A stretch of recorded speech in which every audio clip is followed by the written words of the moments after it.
Yeah, it's a great cover. It has that I think the colors you had mentioned the colors and the colors are very eye catching.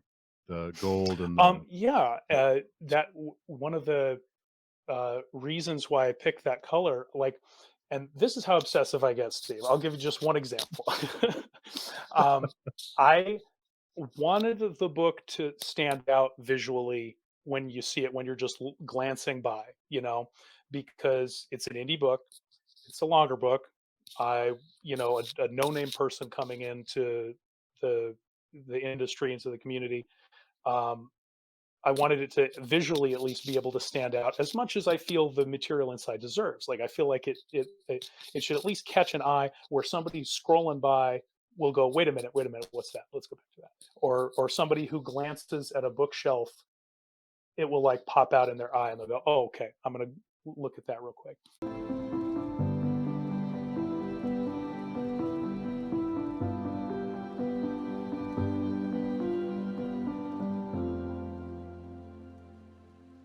Hello friends, my name is Steve and I'm here today with author Thomas Howard Riley, the author of We Break Immortals.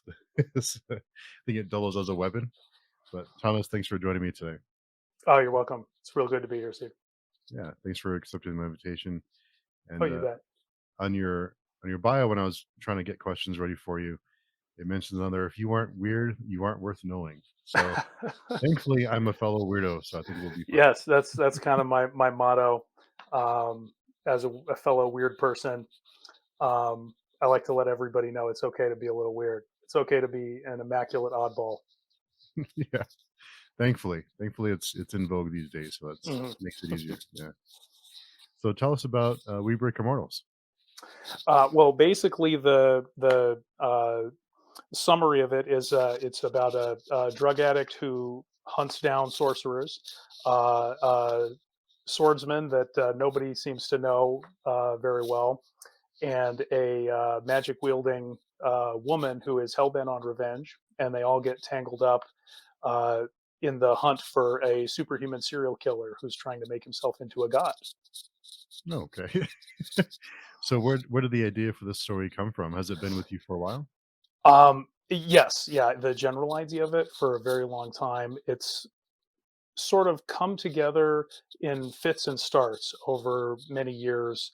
Um, until just this past year, the inspiration for the rewrite to be in what its current iteration is, the final version. Uh, that's when the final kind of spark hit me of what I wanted it to be. But Hmm. pieces of it have been being added on over the years until it came to be what it finally is. So how many years have you been tossing this idea around for the story? Well, off and on, probably close to, I would say close to 20.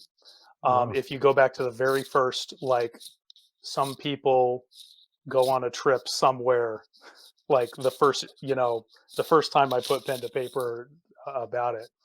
But there were large breaks in between. Like I would go, like I wrote the book, the whole book, uh, and then decided I hated, three quarters of it and trashed it, and then rewrote the three quarters, and then uh, you know ruminated on it for a few years, and then trashed 50% of that and rewrote it, Oh wow. um, and then at that point I did still did not feel like it was the story the way I wanted it to be. I didn't have the storytelling capability to understand why. Like I couldn't pinpoint what it was Hmm. that was missing from it, and so I just kind of put it aside and started, because I'd really fallen in love with this world I had created, because I go kind of crazy with my world building, and so I developed this entire expansive world, and I had a lot of ideas for these same characters, and so I just kind of like started writing on drafts of potential sequels for it, just writing Hmm. material like, hey, what would happen next? And I just went on and on and on for years and never really looked back at that first book because I had never really planned on, publishing it in any real fashion. I would like vanity publish it, as I say, to as I tell people, like, so I could say to my mom, "Hey, mom, look, I'm on Amazon, like real people," you know. Uh, so and I just kind of let it sitting there, and then I finally got this big push in the tail end of 2020 when my son was born to give it another go of really trying to do it and not just writing for the sake of writing and really try to share with people, what I had. But I still hadn't gotten over the fact that I didn't really like. There was this unexplainable thing that I didn't like about my own first book. So I was like, I can't really. How can I talk about how great the sequel is when I myself hate the first? The first. So I sat there and really thought about it and really tried to drill down to it and sought out resources, online, other authors, other tutorials, just anything to try to crack that nut open and figure out what it was that was missing. And finally, I kind of arrived at that result after a series of that, and it started the rewrite that came to be the version that it is right now. And the version that it is right now is uh, it follows some of the same track as the third version that I had from years before, but every line of dialogue is new. You know, all of the prose pretty much has been replaced. It was almost line by line, rewrite. Um, and new characters, new location. There was a lot of revision involved, Steve. Let me tell you, it is not my usual formula for writing and revising a book. So I'm thankful this is the only time that I have to do it this way. Because going forward, I have a full understanding of where I want to go Mm. and what's going on. But yeah, it was really neat, honestly, to figure out and solve that puzzle finally. That had been nagging me for years and years and years. So when So you found that thing, how did you know that that was the answer, that the piece that was missing? um, well, it came together. Um, well, basically, what I found that there were two things missing really. One was the focus of the story itself, because this book is partially kind of a little detective book. Like the one of the main characters is pursuing what he thinks is, and it goes through. I don't want to give away the plot in Yeah. the beginning of our chat. I don't want to drop the spoilers right at the beginning. But a significant portion of it is this character who can track the residue of magic. Like he can track the leftover uh, stuff, kind of basically like CSI. Like Mm. he can uh, and pursue people who commit crimes or atrocities or what have you. And so a significant portion of it is him doing that. And in the earlier versions of the book, the focus was heavily on that aspect, heavily on the hunting, the pursuit, the technical aspects of it, and it was really focused around that. When the story itself and the series, because this is the first in the series, is focused around where that magic comes from, what people do with it, and it's not so much to do with the technical aspects of how they track the magic or hunt people or figure out who did what with it. It's more about what societies and cultures and individuals do with that information and how Mm. they treat people who use magic with that. Do they use those methods to welcome people with open arms? Do they have, a tentative, agreement with those type of people, or do they, uh, oppress those people using these methods of tracking magic and then try to hold them down or exterminate them in some cases. I have a Mm. pretty big world, so there's a lot of different cultures that you can sort of see a little bit of the map up there. Oh, wow. There's a lot of different cultures in this world that I've created, and they all have their own version uh, of how they treat their magic users, and some of them diverge pretty significantly. Mm. And how did you keep track of everything when you started writing it? Do you have spreadsheets or cards, or how do you keep track? Um, for up until probably last year, I had little notebooks, those little Moleskine notebooks, the little tiny black ones, Wow. and as a point of fact, I write incredibly small with my actual handwriting, and so the regular ones were too big of lines. I had to get the quad ruled ones with the extra Wow. small lines, and then I would write 2 lines per line of square in there. And I Wow. had like my kind of like a world building Bible, that I kind of kept track of things in and would go back and change things around and here and there. And only in the past year or so have I sort of converted to more digital organization, um, such as it is. But yeah, I do. I have multiple methods of keeping track of stuff. None of them would be what anyone would call very efficient, but it's there at least. I do keep track in some ways. So I guess as long as you know where it is, that's what matters, right? Correct. I know where to go looking to find it. Yeah. But like some people who have world building Bibles, they have like the tabs with every topic, or the page number and reference number and line number. And I know to scroll if I want this topic, I need to scroll down about 30% down a 200-page long document. So that's the best I can do. It's funny you mentioned that you write really small because when I was in high school, my English teachers would get really angry with me and say, "You write too small." But I don't know if I that should have brought the notebook and tried to zoom in on it because yeah, it's someday I'll show some people with like maybe like a penny or something for reference because it's absurd. But yeah. What kind of, do you have a certain kind of pen that you prefer?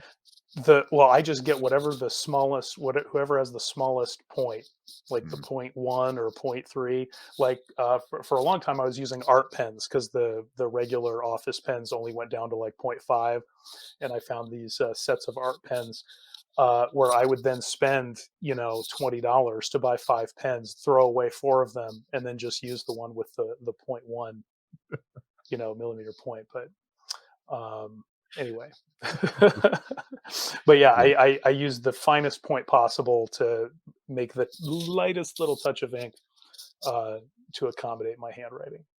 Wow. What I what mean, I type of can write larger, um, but when I'm doing a notebook, you know I'm fairly nearsighted, so I can see things up close extremely well. Um, the glasses are for far away things. yeah, I can relate to that for sure. And when you do write digitally, what's your favorite writing software or what's your preferred writing software? Oh, I just use like a normal word processor for the most part, to keep track of things. I just kind of like I know a lot of people use what, like you were saying, spreadsheets or special software. I'm just very basic, like word processor document, and I just kind of know around about where each topic of material that I'm looking for is in that document, and then I just zip up, scroll up to it. Hmm, At this point, there's so much material that it would take me a humongous amount of time to try to separate it all out and parse it all into a spreadsheet. And so I'm not ready yet, Steve, to take that step. Even though I know I probably should, I'm not ready, in my heart to yeah. take that work upon myself yet. Well, not only that, but once you start that process, because you know where everything is now, Mhm. it will just kind of instinctively know where to find what you need Yeah, to. yeah, you're right. There's the you have to unlearn where it used to be and get rid of that muscle memory in the brain. Yeah, that's tough. And, I love the cover art on the book. Oh, How me did too. It how did that came come out so well. Yeah, Omer is my artist, and he did a fantastic job. I put I conceptually wise, like I was very strictly controlling the concept of it and the colors and the orientation, and he was so terrific to work with, Omer Burakono, who's done a number of fantasy covers in the indie and non-indie community. So but yeah, it turned out better than I could have ever anticipated. Like he took all of what I wanted to do and wanted it to be. Uh, and I could do a whole video on just explaining where my head was at when I kind of chose the aspects of it that I wanted to be and the colors I wanted to be. But he responded to everything and so quickly, and it's just impresses the heck out of me for sure that he Yeah. was able to do something so beautiful off of all of my chaotic uh, where my brain was going. So did you look for a while for an artist, or did you just happen to find him first? Oh, I as with everything related to self-publishing, when I get to the point where I need to do something, I go on a mad dash of insane internet searches, spending hours upon hours, days upon days, scanning different sites, scanning Twitter, scanning Facebook, looking for artists, uh, uh, going on ArtStation, Fiverr, some of the sites that are like uh, their business model is creating covers for indie authors and stuff like that. I looked at some of those. So when I started out, I had no idea uh, what I wanted to do or what kind of art I wanted to have. Like, well, I mean, I had a feeling about it, but if you had asked me describe what you want the art to look like, I would have been staring at a brick wall for like hours trying to even put it into words. But I had stumbled across a couple of artists, and the the first one ended up they didn't do commissions at Mm, all. So I was like, oh, okay, because I was looking at all kinds of art and artists, like not just people who were like seeking out, for fantasy and stuff. And then, but this one I zoomed in on because I saw another author who had a cover. Because I was at the point where I was going through every book cover of every indie author, and then finding out who did that cover, and then searching them out one by one, um, and then going through their entire portfolios and stuff. Like, it was a real intensive process. I tend to get very obsessive, Steve, when it comes to things like that. My world building and the length of the book might tell you that my head tends to go pretty crazy.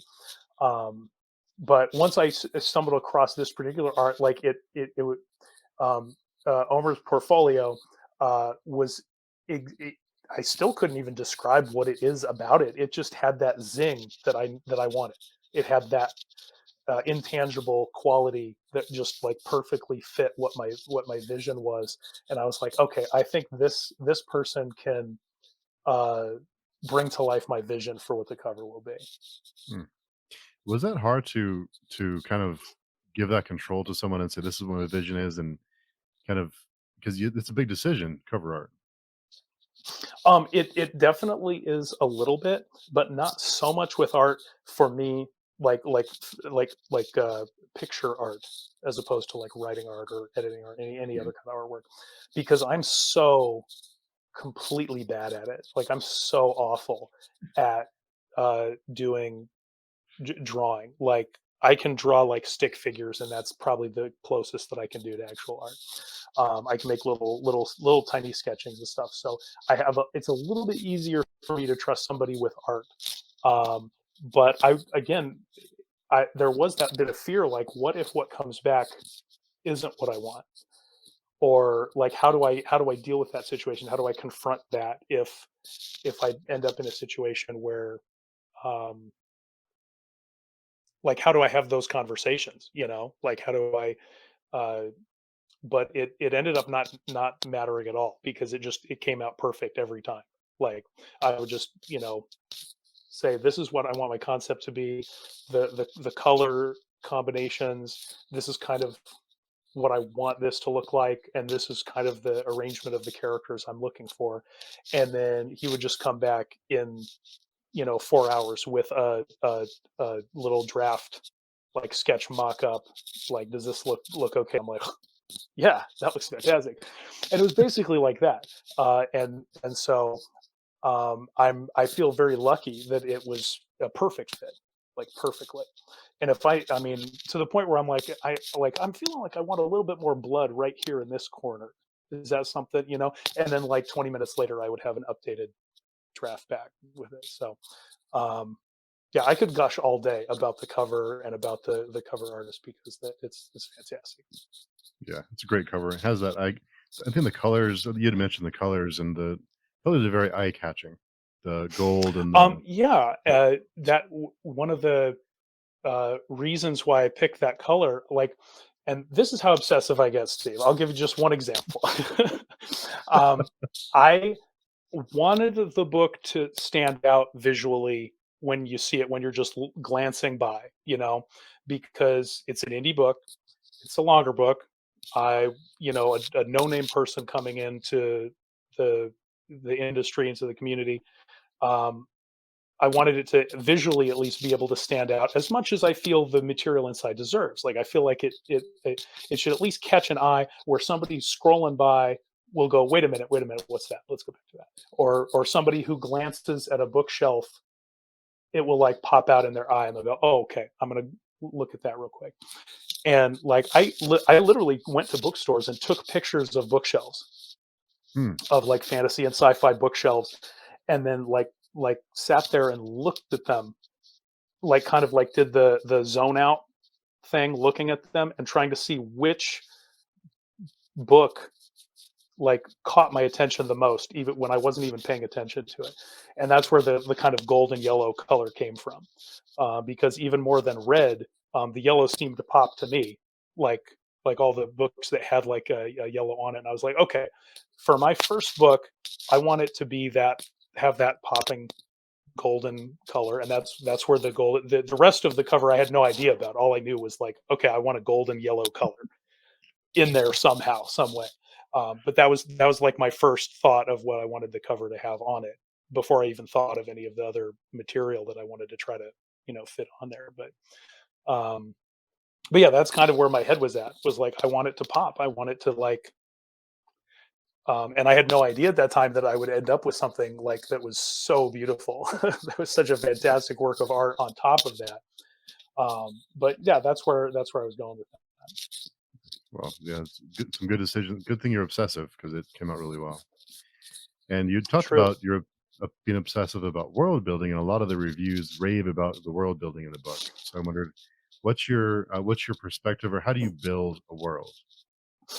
Well, okay, that is an incredible question, and one that should be easy to answer, but of course I'm going to make it difficult. Um, my method of world building kind of evolved as like a ping pong process, where um, sometimes I'll just write scenes and like let whatever, if I need a world building element in that sentence, I'll just like write whatever spontaneously comes to my head. And 90% of the time that ends up being what's in the book. Or every once in a while I change things, but and then I'll add that later on to my like lore dictionary, like, okay, remember that this guy mentioned this god that does this, or this religion that believes in this, or this country that had this king that did this terrible thing to this country over here, remember that over here. Okay. And then there are other times where I would just go on like manic lore creation, like sabbaticals, where I would just sit there in front of my camera or in front of my computer and uh, like decide to like list out all 142 kings of whatever empire this empire was, just because my brain would just decided that day that's what I was going to do. Or like when it came to the map, I sat there and would just agonize over geographical elements and like cross referencing with like real atlases and studying real historical uh, uh, wars, history, cultural migrations, things like that, and like kind of arranged and reconfigured the geography to like kind of maximize the possibility for conflict and for societies rubbing up against each other. Like I really wanted, I didn't want it to just be a square world. I noticed a lot of uh, maps that are all perfectly fine, but I noticed a lot of them are just made in a square and the world is a little square because that's what you need to fit the page. Westeros in Game of Thrones is a very rectangular, perfectly 6 by 9 little shape that would fit perfectly on page. And I wanted mine to be more of a world, which means that I have a lot of empty space for ocean on the page, of course. But I wanted it to have, little areas where cultures might butt heads or places where they might fight over the territory. And the reason I did that was so that later on, when I come back to it, ideas would then bounce back off of the map after I did it. Hmm. Because then I'll be like, okay, I have these two characters that are going here, and they're going to meet this character from this other place. What's the tension going to be between those characters? I can then go back to the map and be like, oh, well, this landform is right next to this river, which is right next to this isthmus, and there's probably been a lot of historical fighting over trade rights and wars over who gets to control that economic area. And then I'll start bouncing back and forth, being like, okay, well, this is the closest kingdom on this side. This is the closest on that side. Maybe they both hate each other. And as it turns out, one of these characters had a father who was from one of those places. So there you go. And then suddenly I generated like a story, like a mini arc between two characters just from the way the map looked. And so like things will just kind of bounce out of that. Like, so I gravitate between being total pantser and total plotter, like with no real middle ground. Like I'll come up with something on the fly in the moment writing it, and then I'll sit down and write out 2,000 years of history for this kingdom, and then see what happens when those things bounce off each other down the road. Wow. And you But mentioned the the yeah. yeah. Oh, no, sorry. Go ahead. Oh no, the main thing about world building is what you see on it's the iceberg principle. Like what you see on the page is like 5% or less of the world building I've actually done. So you can let that sink in as well when determining how obsessive I am. Also, And so with the world and your bio, it mentions that you for fun you like to just create these family lineages and history, this cultures, and all these whole worlds just for fun. So, hmm. how much of the world that you built for this book, how much do you plan for us readers to see as the series goes on? Well, eventually a heck of a lot more because they're gonna like in and for the people who have read the book, the main characters only briefly stop by a few of the locations on that map up there behind me. There's a whole lot of that map where they have not been yet, and so but they will get there. Hmm. So they will see a lot more. And aside from the series, the Advent Lumina series that this is in, I have some other like standalone books planned that are unrelated to this series, but that exist in the same world. So they will use the same history, the same rules, the same magic system, but they might be in a different location or in a different time even. Before or after the series as well, where I will focus on a lot of the areas, so I get the most out of all the different places they could possibly go, and all the different cool qualities of magic, and all the different hierarchies and family trees. Like maybe some of the big events that they mentioned in this book that had happened 500 years ago. Maybe I'll explore some of that, in real time, in sort of a prequel fashion almost. Hmm. But we'll see. But yeah, there's a lot more that will be visible at some point. This is probably the lightest one culturally speaking and family tree speaking, just because this one is kind of almost a self-contained uh epic dark adventure story, because I liken it to the way A New Hope ends in the Star Wars franchise, where it's just the characters spend a little bit of time in a few of the places that they go, and they end up coming to a satisfying conclusion to the story that they were in, despite the fact that there's a lot more still out there. There's a lot more still going on. There's still things that haven't been tied up and villains that are out there, but it's like a satisfactory enough ending to that one story so that it stands alone. But the next books in the series will be a lot more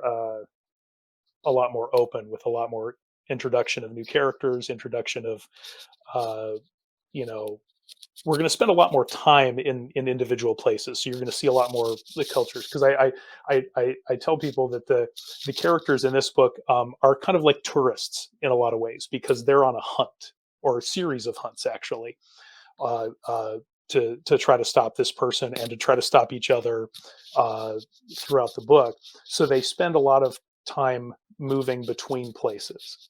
Mm. And so as the series goes on, it's going to be a lot more showing some of these places more in depth, like the people who have to stay there all the time, the people who can't just leave, the people who can't just move on to some other location. So there will be a lot more of that um, uh, coming up. But I'm just obsessed with family trees and genealogies. And anytime they have those in books, history books, fantasy books, you name it, I'm a big fan. My grandmother and my great grandfather were both obsessed with doing genealogy, like the kind where you would, back before they had websites that would help you, like the kind where you would send a letter to some relative that you vaguely knew existed and ask who their parents and their children, you know what I mean? And then like wait for that info to come back, and go check records and fly to different states and check, birth records, death records, things like that. And they put together humongous, you know, genealogies going back hundreds of years. One of them that goes back almost 1,000 years, Wow. technically. But and so I'm always kind of been obsessed with that idea. So I have a lot of, I make a lot more family trees than I can ever fit into books. So I have to choose the choice ones that are going to work the best. So how many family trees have you created just for fun? Oh, like in total? Oh God, it's probably hundreds. Uh, like a lot of my cultures that I created when I created them, blessedly, were just one primary family that was the dynasty of the moment. And so I was able to focus on that. Maybe they'll have a couple of like, rich merchant families that have one or two things that you don't have to really delve deep in. But there was one culture that I created that uh, was very George R. R. Martin. It was Mm. very with lots of, in addition to the ruling dynasty, there were a lot of powerful houses, a la Westeros or a la, Frank Herbert's Dune. There were multiple different powerful families, and I created a lot of family trees for them. So anyway, long story short, I will be having dramatis persona sections in each of the forthcoming books to accommodate that issue. And so, how many do you have a plan for how long the series will be? This particular one, I'm thinking that I can wrap it up maybe in 10 or 11. Hmm. I think, based on where I'm going with it. Uh, that is my hope. But it depends because like to have a lot of characters in my books, and so my books can run a little bit long. Even though I've been told they read a lot faster than the average long book, which I think mostly is due to the fact that I am very heavy on dialogue. So I prefer to have characters um, interact with each other, or show who they are, or do uh, world building, info dumping, information. Anytime any information needs to be dispersed, I prefer to do it with dialogue if at all possible. Hmm. Inner monologues are great and all, and whatnot, but I love dialogue. I love characters sparring with each other over things. So even though it seems long, it goes by a lot quicker than the average. Because there are some books where it's not very dialogue heavy at all. It's very sparse on the dialogue, and those ones, even books I like, that are like that, are very hard to get through to the end if there's never any back and forth, people sniping at each other. I just can't. I gotta have some of that in order for it to go by fast. But anyway, this this leads us in this perfect segue into a question we had on Twitter from Dan Fitzgerald. He asked, "What is the longest book you can imagine writing?" that I can imagine writing. I have a pretty big imagination. The second book that's coming up, I'm trying very hard at the moment to keep it in the realms of the length of a Brandon Sanderson book. I'm struggling mightily to keep it, to the low 400,000 word count. um, but I do have another, like mentioned before, I had just been kind of free writing drafts of things that I wanted to have happen, and I just keep adding point of view characters and so forth. Uh, and without ever bothering to even think about whether they would fit in a print book, because at the time I was writing these drafts, I had no, intention of ever going forward with, for reals publishing them. So I just kept writing and doing whatever.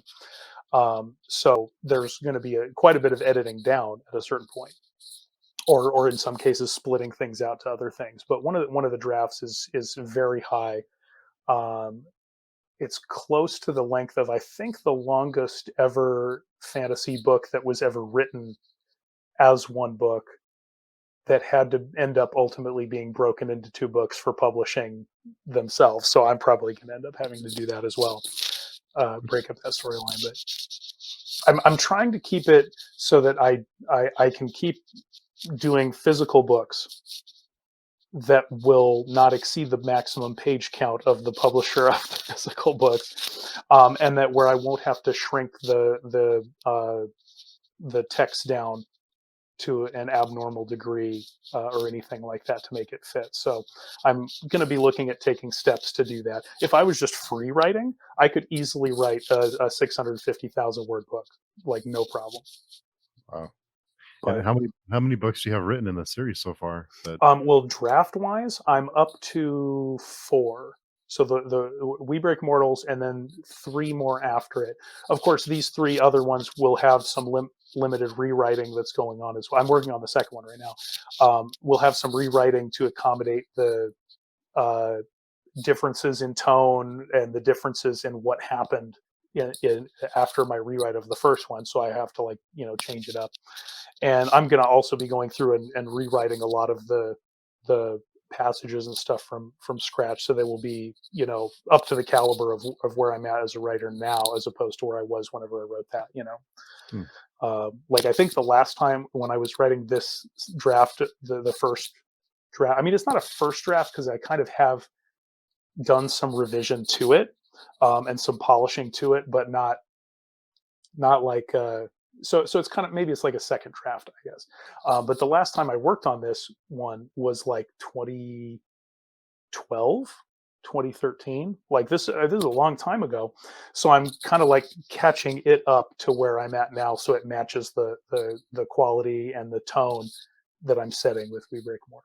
Now, I don't want to make it sound like I'm obsessed with writing long books, because I do have a lot of the standalone books planned that are going to be much shorter, and I'm doing my darndest to try to write a novella right now too, which is very, very difficult for me.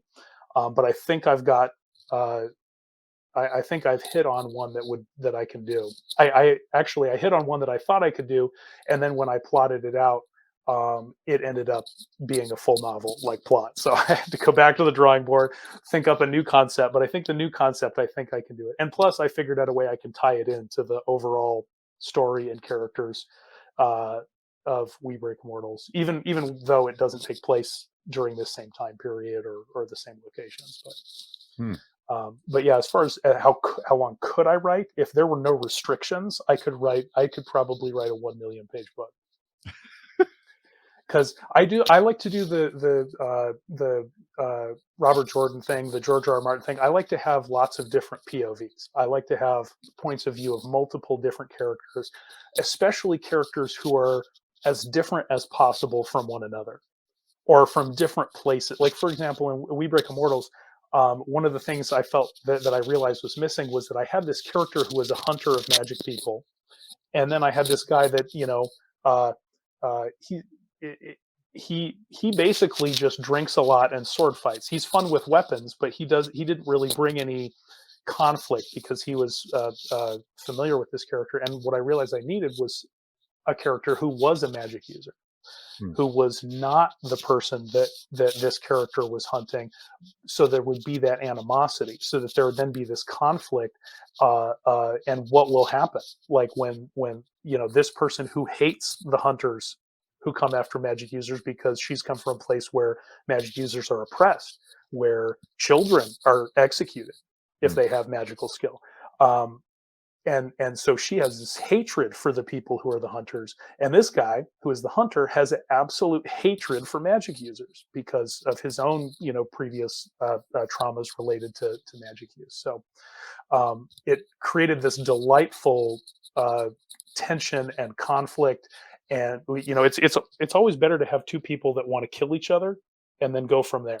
You know what I mean? Because it gives you this wealth of energy and this spark to last the whole book. So, but I like to do that, and so when I get to these other books, I kind of add more points of view. I add additional characters in different walks of life, and I like to juxtapose things too. I like to, uh, like look at one character who comes from a culture where the magic users are just ruthlessly exterminated, and then have another character from a place where magic users are exalted and elevated and welcomed, into a community where they're taught and held in high regard in their society, and like show the dichotomy there between those two factors, or things like have somebody who's a gruff old character paired with a young, spunky character, so that they can bounce off of one another.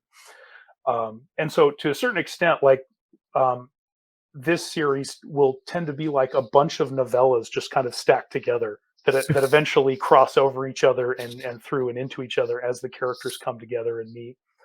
And they may not all come together or meet in the same book. Some characters, point of view characters, may not meet other point of view characters for like 3 books, 4 books, 5 books, and so it leaves things open for like anticipation of, oh, when is this character going to meet this character? I can't wait for that to happen, that kind of thing. So, but that's why the books in this series tend to be a little bit longer than the average, because the other books that I think about, other storylines I think about, are smaller scale. Mhm. They're still epic, but they're like able to be within the realm of like 1 or 2 or 3 or maybe 4 tops, you know, characters that I go into the head of. Whereas some of these sequels are going to have like 6, 7, 8, or potentially more points of view. So anyway, that's probably the longest answer to a simple, straightforward question, but that's what I got. No, that's great. And I was wondering, as you were talking, I was wondering, do you have the end planned out? I do and I don't. It kind of like how I have that in my world building, how I kind of have that ping pong thing going back and forth between writing all this concrete like lists and histories and places, and then also still just doing things on top of my head. I kind of do the same thing when it comes to plotting the actual stories as they're going to come out. So I know some things that I want to have happen. I don't know exactly how they're going to get to that place. I know at some point this character and this character are going to meet down the road. I have no idea how, and I don't know what's going to exactly happen when they do. But I kind of have this idea of, at some point they're going to be in this situation where they're, So I'll have like little points like that, and some of the points are like very fixed points, like this is absolutely going to happen, like this will happen, maybe in book 6 or 7 or somewhere. I have kind of a general idea, like this event is going to happen. I don't know when or how they're going to get there, but it's going to happen. And then there are other events where it's like, I'm pretty sure I want this to happen, and then a month later I'm like, nah, actually I don't like that idea, I'm going to switch it to this. Or, oh, I came up with this other new idea, so I'm going to switch this idea. So it's still kind of like a living concept. It's not like, okay, I have the entire thing scripted out and there's going to be no deviation of any kind. It's not like that at all. It's like general touch points, general concept of where I want characters' arcs to go, things I want to have happen, uh, and a lot of room for maneuver in there. Um, and a lot of things where there's still room to even change what I have planned, because the ultimate outcome of one of the point of view characters has changed 7 times in the Oh, last wow. 2 years. Because as I'm writing new stuff, I'll go back and think about this, like, oh, this reminds me of how I want this character to end. Maybe something will change up because of what I wrote now, and I'll go back and affect it. So, and I've heard that a lot of authors are kind of like that, where they kind of like, I have some key ideas. I don't know exactly how it's going to go. I'm going to find out. Part of the fun is finding out how those characters meet, finding out how those events come to have happen. So, but yeah, so I know how it's sort of going to end, and I know sort of the events that are going to happen in it. I'm not flying blind. Let me put it that way. I know things for sure that I've thought out that I know it for a fact are going to happen 9 books from now. Mm. So I'm not flying in space, just kind of like punching around trying to find a way out. But at the same time, it's wide open. Like, I'm not 100% sure who lives and who dies in every case at this point, that kind of thing. But based on what people tell me, they expect a lot of people to die over the course of this series. I tend to be a rather bloodthirsty author when it comes to that. So. Mm. So, how do you make a character death? How do you make a death impactful without it being just violence or death for death's sake? Impactful. It's for me. It's the emotional connection, and oftentimes, like, because I like to have a lot of named characters. Like, the a lot of people will have, okay, I have my main character or maybe 2 main characters, and then I have like 5 side characters that are their sidekicks, friends, mentors, what have you. And then a bunch of, C squad people out here who may not even have names. They'll just be like the other guard, guard Yeah. number 3, things like that. And it's a lot easier, like, just taking the step of naming someone humanizes them to a significant degree. Mm. And so I like to do that even with bit characters that are introduced for just a chapter or just for a page in some cases. Like, I like to have that element in there just to kind of remind the reader that this is a person. This isn't a cardboard cutout stick figure that somebody's going to knock over at some point. This is a person. And I like to lean on that so that to help it get to that point where if they are a character who dies, they they already have humanized this person in their eyes. Um, and I feel like there has to be an emotional component to a character dying. It can't just be this character fought valiantly to do this and they didn't make it, or they did succeed but they died in the process. It can't just be that. It has to be why they tried so hard, why they had to do this. Um, how does it feel to them that they know that they made it? How does it feel to the people watching them die that they know that they made it, or not when they died? It has to be some kind of emotional connection, Mm. and it's there's no hard and fast rule for how to do that. um, some characters need build up for a long amount of time, um, to get to a place where a reader can love that character. And then there's some characters where you can just feel who that character is. Like, I know that character. I've been that character, after just a couple pages. They're like, I've been in this situation before. Maybe not, you haven't been like trying to stop somebody from being murdered by a maniacal, sorcerer, but maybe you've been in a situation where you had to go pick up your drunk manic friend who's, been on a bender and is going crazy at a party house, and you have to try to drag him out of there before the cops come to get him. Little things like that that might translate loosely into what you're seeing in the story you're reading, even if the specifics of it are not the same. You can sort of feel yourself in that situation.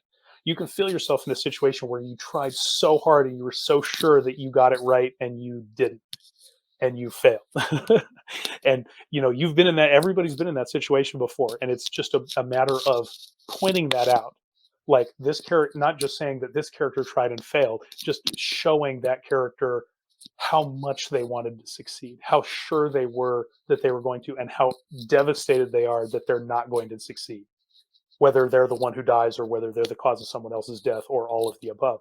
you need to see that, you need to feel the feeling of the death, not just check a box that somebody died here or somebody lived there. Um, but yeah, I mean, I could go on for a long time talking about little tips and tricks for things like that. But the key is to humanize people, and then to somehow grab that emotional connection to them as a reader reading the situation, so they can feel sympathy in that situation. Hmm.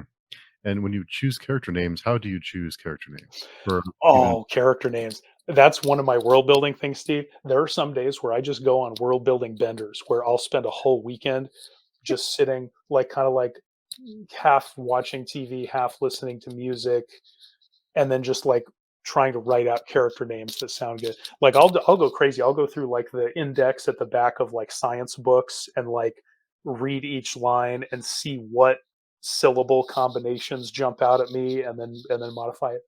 Um, but I really love creating character names. And I couldn't tell you what it is about each character name that I like or don't like, but um, I, I I feel like character names really make the character to a certain extent. Like, the way that a character's name sounds to me makes me think of ways their personality might be. Hmm. And I don't know if that's a thing that's real or if that's just a thing that I do. Um, because I don't know if you know, but I have synesthesia, where I when I look at like letters, numbers, they have like colors that Hmm. are associated with them. Just concrete, not in my head. They're just always been that way since birth. Um, like, to the point where when I see numbers or letters that are in a different color paint on the side of a building than what that number should be, I get, yeah, angry Hmm. about it. So I don't know if it's like related to that, the sound or the look of the name creating that. I don't know if that's the same kind of feature or if that's just some separate mental mechanism I do. But I like to take lists of names and just be like, okay, this group of names is going to be for this set of characters in this part of the world or for this book or whatever.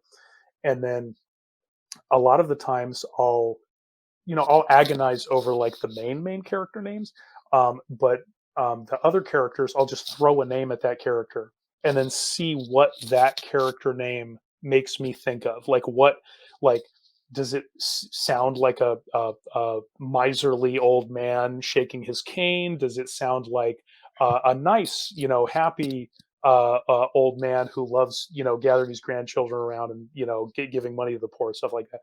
Does it make me think of like a suspicious person or a kind person or a snarky person? Like, what kind of things come up out of just hearing the name? So I definitely get a lot out of naming characters. I don't know if I have like a rule for how I name them. I just grab what fits, or what seems to fit. But a lot of time the name then ends up dictating what the character is going to be like, Hmm. because there are just some character names that I have that I'm like, that guy is up to something. I just see that name that I created.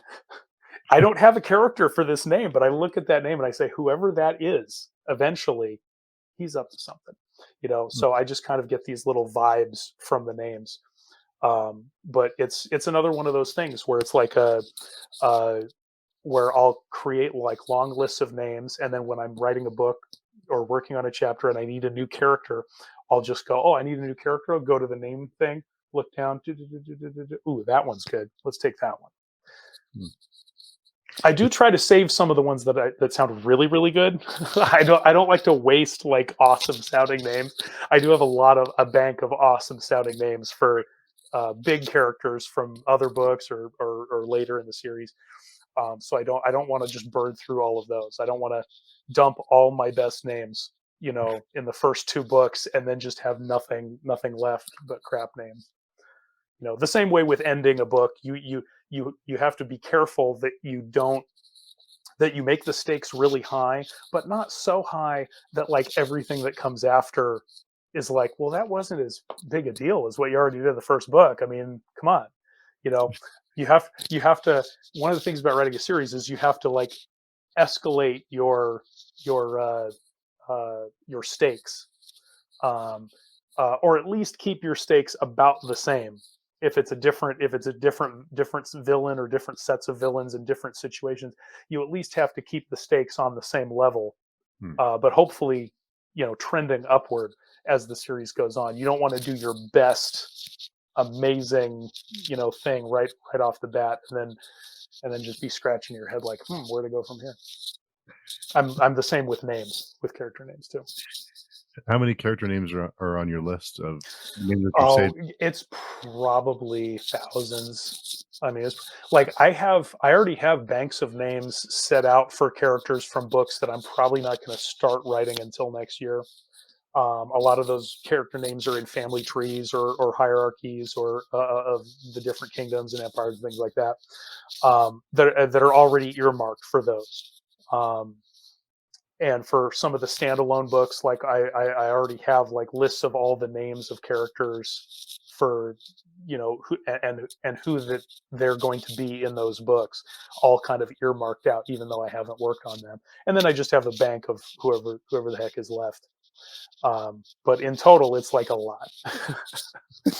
And because I like to put names out, to everything. I don't want to just say, oh, yeah, that reminds me of the one time that one emperor who is friends with a guy did a thing. Like, I like to have the names for those things, so you can be like, the things that we take for granted in our world, like, oh, I'm going to go to the Lincoln Memorial and look at this thing, and then I'm going to drive over here to this thing that's named after somebody. Names that we all know. Hmm. Like in fantasy, you don't have that, because the things that are there are all named for people that you don't know. You don't have any context at all. So I have to have throwaway names for like the if they're gonna meet at a place. It sounds silly to just say, "Hey, let's go meet at the place next to the thing by the whoozy what's it's." Like you like. So even if it's just a name for a thing in one paragraph, just to go meet at, just to make it feel real. Like I like to have names for that. Where it's needed. You don't always need a name for everything, but I like to have names available to do that kind of stuff Hmm. Well, that's quite a few names. Um, with. Some of them never make it anywhere. Some of them never make it off the drawing board. Some of them are just there. I'm like, they seemed cool at the time, but they just get passed over. hmm. Like kids getting picked for kickball teams in elementary school. Some of the names just, no, not you, next. Just keep going down. I was passed over a lot in kickball, you may have figured out. Yeah. But yeah, so it's kind of a lot. It's uh, I have a lot of manias when it comes to creating world building elements. I just kind of, I have my moments. It sounds like, yeah. It's great though. And I did read that you were raised on a steady diet of books, movies, comics, anime, and 8-bit Nintendo games. Which of those stand out to you now as an adult? As far as the thing that I still like to do. Or that just it had the biggest impact on you? Impact wise, well, definitely books. I mean, definitely read. I was always into sci-fi and fantasy. I mean, I read a heck of a lot of sci-fi. I just don't like to write sci-fi. It's just not my jam for writing. Hmm. But very early on, I was picking up, Isaac Asimov's Foundation, Lord of the Rings. I was big into the Dragonlance and Forgotten Realms series, the old Dungeons and Dragons related worlds, which is hugely inspiring my world building. Like I'm a big fan of um, having a huge world where a lot of different stories are happening. Maybe not all of them are even in any way related to one another, but they all happen in the same world. And that definitely has inspired where I want to go as far as doing my main series, and then having standalones and novellas and things like that. Um, that kind of franchise feel to it, like an expanded universe style. Except I guess I'm the one in charge of the expanded universe, so I have a lot of work ahead of me, I guess. But that definitely, those things definitely inspired me. I was always fascinated by epic stuff, Like Mm. I was always big into series of books from very early on, and I don't know why. It's just that's the way it was. And I was obsessed with comic books too. It was the late '80s, early '90s. There was a big comic book boom. Right. Um, where comic books got that was the first moment where comic books started to get really super interesting because it was sort of near the tail end of the comic book code, the keep everything G rated for the most Mm. part comic book code, where interesting things started to come out like Watchmen. um, One of my favorite old time ones from Marvel was Squadron Supreme, Yeah. because that had some really went into some gray area stuff where like the villains ended up being indistinguishable from the good character. Like that was a fascinating one where some of the good guys on they're they it was kind of like a play on the Avengers to a certain extent because they're different characters who are on a team that stop villains and try to stop crime, and then they ended up deciding, well, the best what's going to happen when we die and there's no more superheroes. We need to change the human people, the regular people, so that they're all nice to each other all the time. So they're the good scientists. Their old man version of a Tony Stark character created a device that would uh, basically brainalize people into being like not themselves, just being a super nice person, reprogramming them to never have any kind of conflict or whatever. And then a bunch of the characters from that kind of team uh, quit over that because they thought that's not ethical. We're changing who people are against their will, uh, and it ended up like those characters ended up teaming up with villain characters, and then I mean it blew my mind when I was like 9 years old reading this, because it was the concepts were like light years away from what I expected comic books to be, and I was just like boom immediately into it. I mean, even like the generic comics, like GI Joe comics in the late '80s, early '90s, were crazy. Like the characters were dying. There was no parachutes coming out of the helicopters when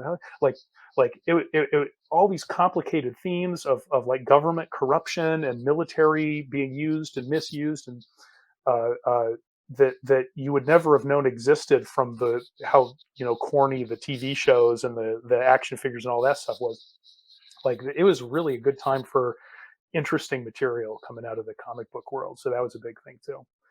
And anime also obviously influenced me, but at the time there was very little anime that existed.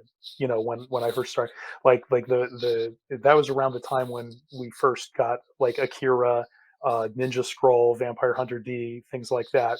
There wasn't a lot of material existing. Like there was some Gundam related stuff, but there was not as much around. So every little piece I could get my hands on became like, oh, this is the greatest thing ever. So, um, and I loved the format of storytelling and how they absolutely would go into tragedy.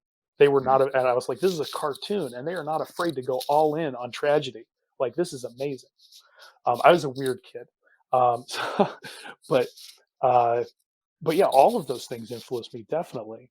And then the 8-bit Nintendo games, they didn't really influence how I do anything, but I still play them. Like I don't play the first person shooter games. I mean, I have, but I'm not like going out and getting them. I have like a modded Nintendo system, so I can just still play the old 8-bit games or 16-bit games. The games are so complex and amazing now that they're almost like movies. So I've become more of a watcher of other people playing video games than I have an actual, video game head myself. Hmm. I wonder if the image boom in the was it the early '90s, I guess, the comics, the way that Image was, yeah, that's right around the time when Image came out. They had a number of good ones as well. yeah, it makes me wonder if that did that influence you pursuing self-publishing? Um, well, I definitely knew it was of that as being a thing at the time. And as I said, I did do the kind of some vanity things on KDP, for instance. But pardon me, sorry about that. But the I never really thought of it as a real thing until I figured out that there were services that would do print books because it just didn't feel real. Self-publishing just didn't feel real to me if it was just ebooks. It felt half done Mm. unless I could hold something in my hand. And so it was really towards just the last, I don't know, however long, however many years, where services came out that were more than just a print on demand, and then 6 weeks later you can get a book. Things like the KDB print and the Ingram Spark really. When I heard about those, I was like, "Oh, wait a minute! Maybe this is a thing now that I can do." Let's take another look at this because I was a really big deal to me, and probably a lot of authors will sympathize with this. It was a big deal to hold my own book in my own hands. Like it was a big deal. um, it was a giddy emotional moment to have that happen, and before that that was a thing that was possible. I couldn't get as excited, you know what I mean, if I was just doing ebooks as I could with this. So So I think what you're saying is that you prefer physical media over digital media. here's the thing. I love my Kindle, man. I will take that thing everywhere. um, when I was little, I used to carry around a book bag that had like 10 different books in it everywhere. If we went to visit family for Christmas, I brought that thing with me because I had to like read for a significant portion of time where I was exposed to relatives.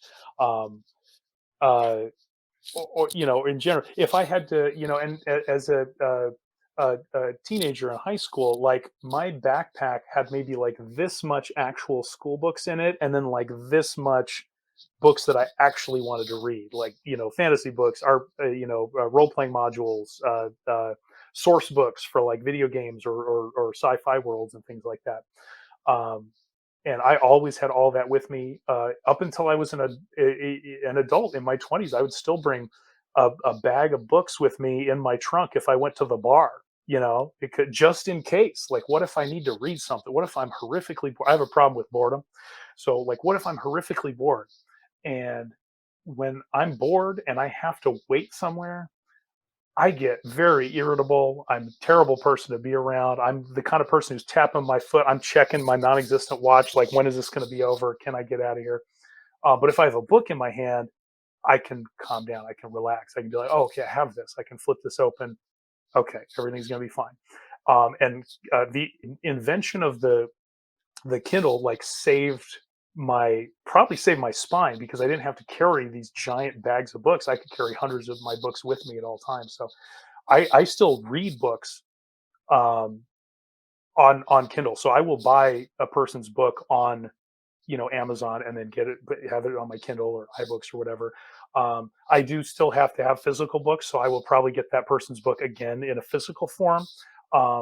Financially, it's a terrible method of handling things, but it's what I ended up doing. But for me personally, I had to know that it was real. I had to feel it, Mhm. that my own book was real, to get super excited about. But I definitely love my Kindle. It's my favorite thing because my eyes get tired really easily. So it's really good to have something that's not backlit, Mhm. but that still has, and it's not very heavy, but still has 1,000 books on it. So that's like my reader's dream come true was that invention. Yeah, Like and more important than television to me. yeah, it's amazing that this little thing can carry so many books on it. It's It's ridiculous. wild. It's just wild. It's I mean, ridiculous. I wrote my first ever story when I was like, I don't know, 9 or 10, on an Apple II GS computer that had a 4 megabyte hard drive.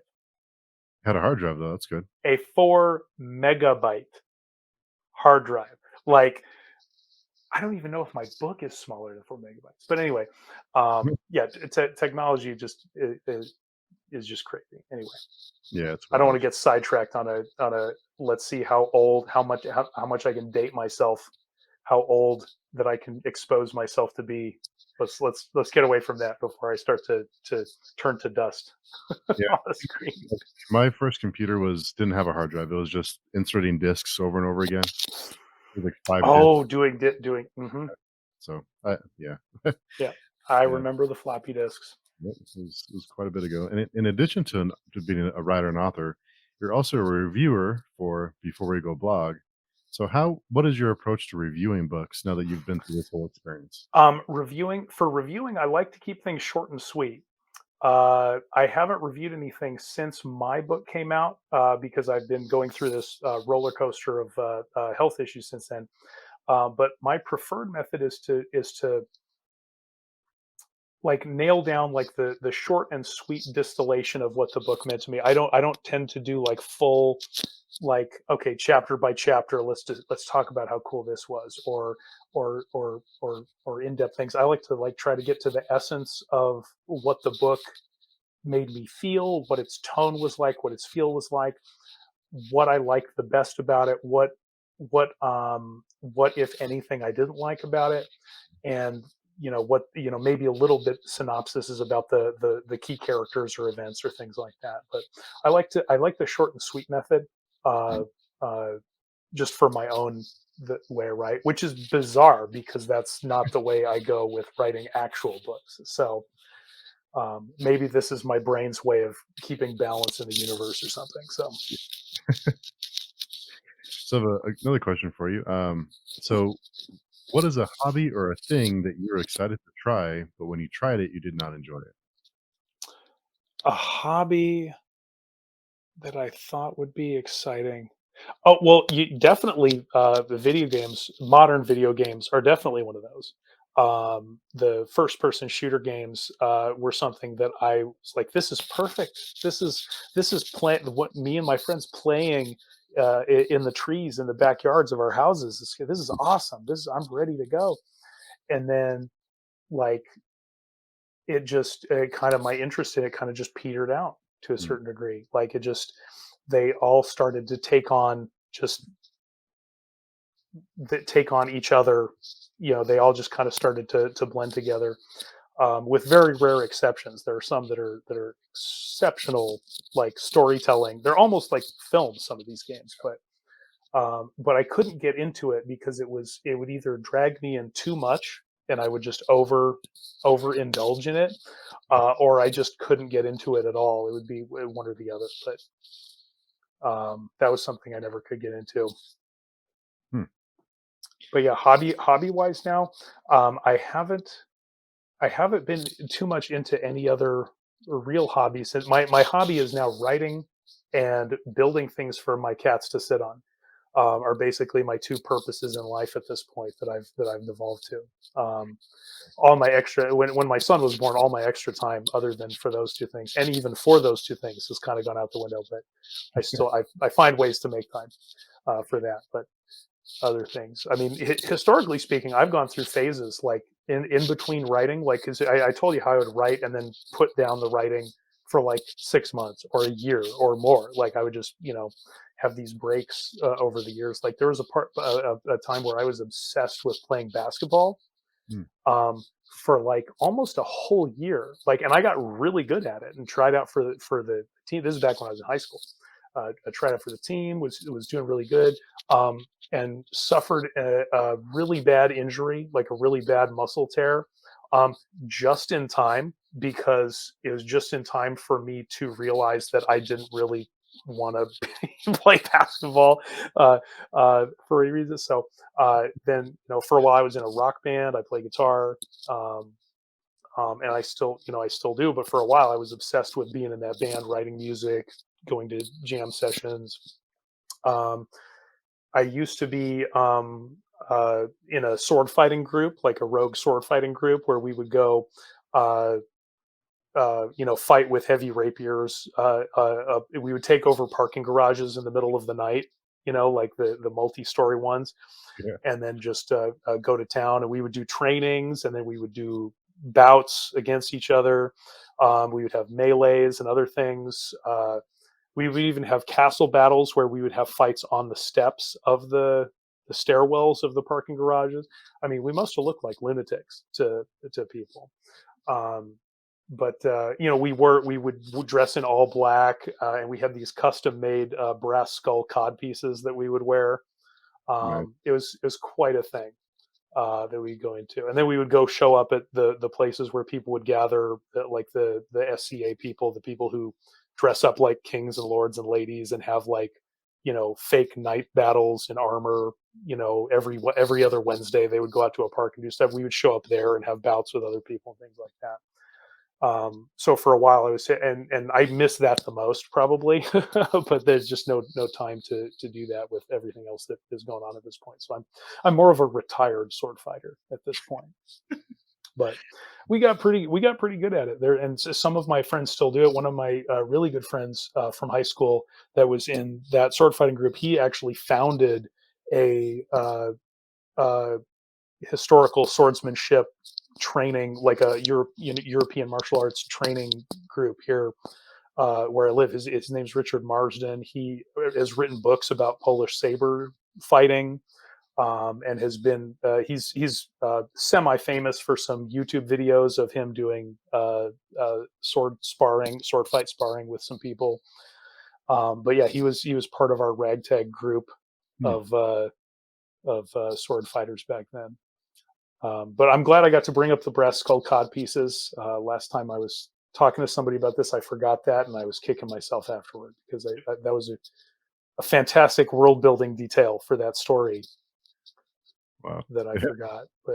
But now at this point everything is just absorbed into writing, like because all of my hobbies kind of have converged at this point. Like everything I take in, media, film, movies, TV shows, books, anime, comic books, even music I listen to. Like music sparks ideas for events. Like I was just listening to a song the other day that I don't even, I'm big about owning music and having playlists and things of my own. I don't like to do Spotify, but I just like heard a song randomly on the radio that I don't even haven't even listened to in 20 years, and it like sparked this idea for something that's going to happen in one of my books. So everything kind of like revolves around the storytelling thing at this point. So it's kind of boxed out a lot of the other stuff that I used to do. Hmm. And you had mentioned a little bit, but I had heard a rumor. I'm not sure if it's true that you're often surrounded by cats. Is that It true? is it is almost an entirely. I mean, we're frankly lucky right now that it is during a cat nap time, but there is a cat. Uh, I'm going to try to be gentle here. There she is. Yep. There she is. So That's the culprit that usually tries to cause drama when I'm on the phone or on a video chat. She routinely will not leave me alone. She will try to climb on me and stuff like that. So we're very lucky or unlucky, depending on what kind of content you wanted to see today in this video. But she is taking a nice little nap right now. So, but yeah, we have a lot of cats here. We started off with uh, just two when we got our house here. We found out there was a huge stray cat problem in the neighborhood, hmm, and we found this out by when a litter of kittens just kind of like plumped its way out of somebody's backyard into the side yard of our house, and we were like, so we immediately tried to like, you know, catch them and get them adopted out. We ended up keeping one who became one of our cats. He's enormous. He's like 18 pounds. He is a huge wow. cat. He's definitely part Maine Coon, and I think the whole lineage of the cats that were strays in our area were that way. But we got him, and then his mom cat's sister cat had a litter, and then so we had to like try to uh, uh, rescue and adopt them out. We went through this whole saga of doing trap neuter release and trap neuter and adopt with a bunch of cats. One of the last litters of the last cats that we got before we got them fixed, actually, she adopted us. She just like came into our house and just decided to be our pet. And then just a bunch of the others we adopted out or fixed out. And we kind of solved the problem because there haven't really been any other cats in our neighborhood. We now have our interior house. We have four cats, and then we have two outside cats. Hmm. It used to be four interior and like six outside cats, but some of those got adopted out and whatnot. So we're kind of at a happy little equilibrium and everything. But I have a tendency to like fuss very hard over them and build them elaborate, makeshift shelters of various types, and spend exactly too much money on getting things for them to make their lives more comfortable. So, but it's better to spend my energy there than doing that than just being angry all the time. I have two places I can direct my energy: being angry about the way the world is, and then taking care of cats. And so I do that. Gotta turn lemons into lemonade. Correct. And then I channel the rest of my anger into writing so that I can write things, but have the ending the way I want to instead of the way the world tends to have things end, usually in real life. I like to, as terrible as I am to my characters along the way. In the end, I do like to have pretty awesome catharsis for characters. So it's not always tragedy. Unfortunately, to set things up in books, you have to have a lot of tragedy up front because you have to have the villains that you want people to hate for a Mm. long time, so that when you get to the point where they get their comeuppance, you're like, yes, finally, we made it. So, but yeah, that's one of the reasons that I like to tell stories is that I like to take things or the type of people that I'm angry about in real life and put them on paper in a way that they can get what's coming to them in a way that society does not provide us that outlet. It sounds like a healthy outlet. but uh, but yeah, so that's I mean I like to say that it's normal, but I'm pretty obsessed with our cats. So I'm pretty much a cat whisperer when we're over at people's houses and there are cats around. You know, I tend to be accepted in the cat community pretty well. So I just have a couple of fun questions to finish out my Okay, conversation. are we at the end already? Did I already talk for like 7 hours? No, no, no, you're fine. I, No, I it's rattle on so much, so I have no idea to tell whether we've been talking for 5 minutes or like 50 minutes. no, it's great because whenever I form questions, I hope for long answers. So Oh, it's good. Okay, okay, okay. Well, you came to the right place today. So, no, I love the long answers because I always worry about being yes or no, and then asking oh the wrong. God, yeah, yeah. I'm pretty long winded. Once I get started talking, I can keep going for this is me being guarded and trying to like trim my answers. Yeah, I'm one of those people that could talk your ear off all night if you don't stop me. So. No, yeah, that's as I've been doing this interview stuff, it's the one thing I'm always fearful of with people I haven't talked to before is I hope there's long answers because otherwise it's like a sense of panic sets in, and then Yeah. I mean, it's, some people are quiet people. Some people are yes or no answer people, or short answer people. So I can see how that would be tough as an interviewer, yeah, for sure. So I've been pretty lucky. It hasn't really happened yet, but so I look I forward to wonder, I wonder if in the writer community it's a higher likelihood of having longer winded answers, it just seems like because of the nature of the personality type you have to be a writer. yeah, I think it's just inherently something that writers, creative people have a Mhm. lot, have a lot of ideas, and so Right. I'm fortunate in that sense. Yeah, yeah. There's not a lot of fantasy authors that are like Charles Bukowski types who are like, what, I don't want to be here in this interview. What am I even doing here? There's not a lot of fantasy authors that I know are just absolutely down to talk all day and night about fantasy, about books, about the process of writing, the Mhm. trials and tribulations of writing. So yeah, it's we tend to go on. Yeah, no, it's good. It's all good stuff. So no, I appreciate the long answers. It's a good thing. So don't Okay. feel. Okay. But the last few questions I have are so recently I spoke with author Halo Scott and we discussed jelly beans. So Halo likes to eat jelly beans all at once, just a handful, and throws them all in the mouth. I like to pick out flavors and eat them one by one, different flavors at a time. It What is very funny that you ask this question right now because I am the kind of person who, like a week ago, went and individually selected individual flavors of Jelly Belly jelly beans by the bag and had them deliver my 8 favorite flavors of Jelly Belly jelly beans. I think I tweeted about this, but like, uh, because I thought it's funny. But yeah, I am the kind of person who likes to pick out the flavors that I like, or maybe I'll have a couple different flavors if the flavors go together. Um, but I very much am like I'm in for the flavor that I want at this moment. Give me that flavor. I don't want the mix and match. But that is actually very funny because I've never actually gone out and bought like jelly beans before. Like it's not the kind. Hey man, have you? When was the last time you got some jelly beans? It's not a question that you run into a lot in normal life. Um, so it wasn't even a thing that occurred to me to do until like last week. I was like I haven't had jelly beans in a while. I kind of feel like I should have some jelly beans. And then I found out you could get the individual flavors, and I'm like, score, I'm doing it. So I'm very much the one flavor guy.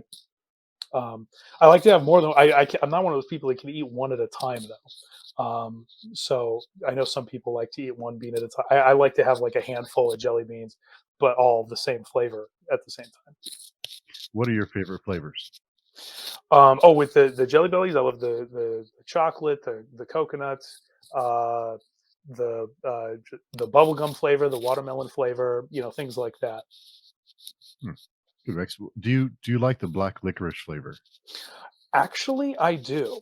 Hmm, It was the something that I hated as a kid. I always picked around the black licorice flavored stuff as a kid. And when we went to see movies, I would always get red licorice, never black licorice. I hated black licorice.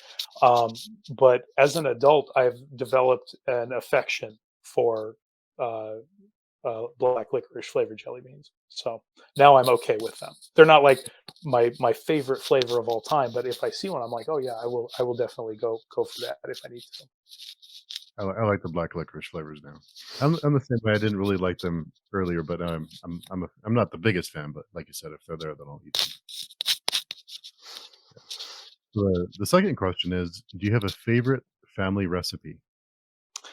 Favorite family recipe? Well, from childhood, my favorite recipe that my mom made was this like stroganoff, like beef stroganoff thing. We called it hamburger mush because we did, that was what our little kid brains called it. But it was like the single best stroganoff ever that I've ever had in the world. Um, Fast forward to today, like all of like my top 10 or 20 favorite foods are just recipes my wife makes. She is superbly skilled uh, uh, uh, at cooking anything, and not just like just cooking, but like when there are certain foods that I don't like for instance, I wasn't a big fan of like roasts or pork chops, as an example. I just was not a big fan of those. She like would actually seek out different methods and create concoctions that were new versions or variations of that are now some of my favorite meals of all time. So like she goes out. I'm very blessed in this way. She goes out of her way to like not just like scratch things off a list. She will go out of her way to like take that thing that I don't like and make it something that I like. So, um, so yeah, so like nowadays I don't have to go out to eat all that often. Like I still do sometimes, but I don't feel compelled to the way I used to when I was in my 20s and my kitchen was just made up of like, ham sandwiches and Oreo cookies. Um, now, did I strike a nerve there? Now I have all these amazing recipes. I mean, we're talking awesome like bruschetta chicken, Tuscan chicken. She makes Korean beef. All these different types of food that are just phenomenal, like fish taco, like everything across the board, all different types, variations, genres of food. Wow. So I couldn't. I don't think I could choose just one because there's so many good ones now. Yeah. But in my 20s, there was nothing. Nothing. I mean, it was like my fridge had more condiments in it than actual food for most of my 20s, and so I'm way better off now. Sounds about right. Yeah. So if the zombie apocalypse happened today, what would be your weapon of choice? What would be weapon of choice? I assume you want like a interesting weapon because the natural thing is probably firearm or other distance weapon. Um, what would I use? Hmm. Your book. I think I would probably go with the sledgehammer. Hmm. I think I would go with sledgehammer. I think I would go with a bludgeoning tool. I've seen too many zombie uh, uh, films and TV shows where they use the edged weapon Mhm. to take out the brain. I'm assuming this is the you take out the brain kind of zombie. Where the edged weapon then gets stuck in the skull and then they are disarmed. And I don't think I would have that problem with a sledgehammer. Hmm. Maybe a good mace? Yeah, a mace would also probably work. I happen to have a sledgehammer. I don't have well, you know what? I do have a mace. Shit. I take that back. My brother gave me a mace for Christmas last year, so I do have a mace. So yes, I could also use the mace. There you go. You're all set. But I feel like the sledgehammer might have more punching power because it's a two-hander. The mace I have is a one-handed mace. Hmm. But yeah, because I mean, how many hundreds of times have you seen somebody with their knife or their trusty katana and they stick the zombie and then immediately it gets wedged in there and then the other zombies are coming closer and closer and the camera goes back and forth, back and forth. Oh, is he going to get it out in time? I don't want to experience that pitfall. So the next question is, what was your first job? Oh, my first job was bag boy at a grocery store when I was like, I don't know, 14, 15, whenever it was. Um, but yeah, I was a bag boy at the grocery store. Uh, and then I moved up from there to being a stocker at a drugstore. Like I went through this whole uh, retail saga where I just slowly worked my way up from job to job at different places. But yeah, my first ever job was literally the most generic American kid job you could get, bag boy at a grocery store. What did you learn from that experience? I learned that being good at Tetris makes you a good bag boy.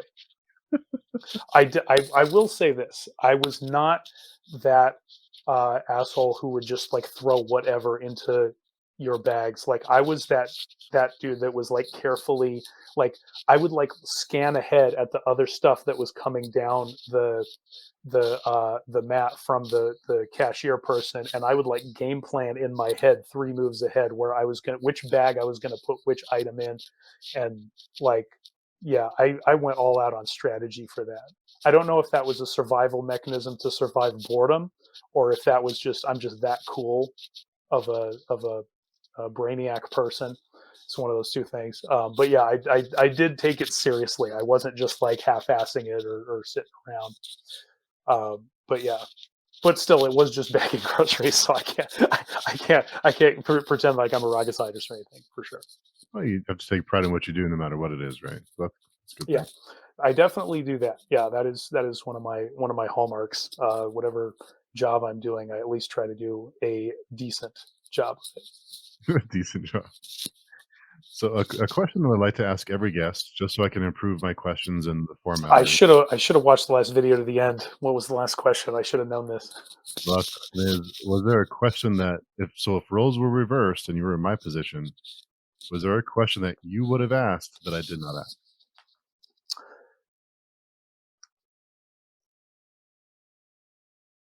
Heck, I don't know. I think you touched on everything, man. Um, I'm a terrible interviewer, so I don't know if I would.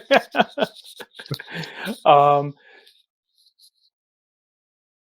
I don't know. Maybe just a catch-all type question, like what are other interests or other uh, like just looking around because I'm in my library right now. Like maybe like what else do you read besides fantasy, or is fantasy all you read? Because I read a lot of stuff that's not fantasy too. That's the only thing I can think of just kind of glancing around. But yeah, I didn't feel like any question was missed with that one, that particular one missing. But So what else do you like to read? Other I, than I like that turnaround. That's awesome. Well, I excessively read history books. Um, I love reading about history. I'm kind of like a connoisseur of history books. Like I hate the ones that read like dictionary entries or encyclopedias. I like the ones that kind of like try to put you there into the events that were occurring and kind of make you feel like what things were like and things like that. But I love reading history, and I get a lot of inspiration from history because in a lot of ways, reality is wilder than fiction in a lot of ways. Um, I get a lot of ideas for like cultures clashing, coups, and wars and other political intrigues and things like that from actual history because there's been some very very insane things that have happened. But I definitely love reading history. But I also spend a lot of time reading science books, like books about like physics, astrophysics, things about the universe and how things work. And I because that's probably the inspiration for my magic system because a lot of it is based on manipulating uh, uh, like basically like the equivalent of manipulating a physics equation in real time and having it affect the way things are. Like like the simple version is like if you threw a ball at me and I could mentally change the way that acceleration was affected by gravity or change the mass of that ball to like zero or change it to 1,000 pounds at the drop of a hat. That's kind of like what my magic system is based around.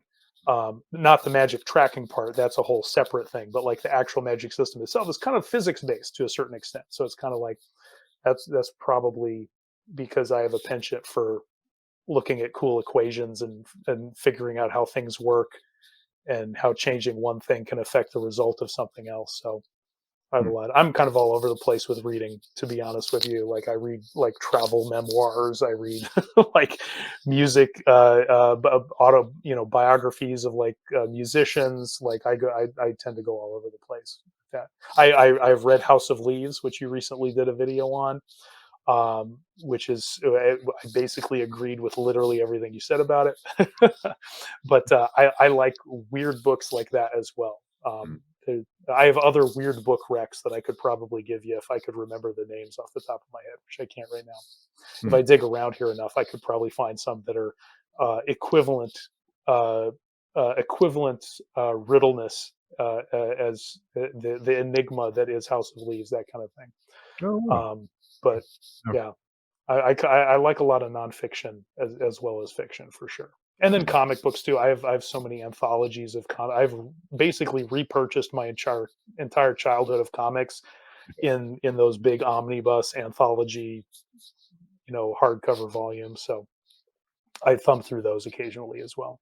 Hmm. Yeah, I've done the same. I went all digital with all my comic books, and then I regretted it like 2 years later. Mhm. I did go digital with quite a few. I do have a lot of them backed up that I got when I was using one source. But then the source that I used to purchase them on stopped working the same way. So I kind of got out of the habit of doing it because it went from a page to page Zoom thing to like it would only go from pane to pane.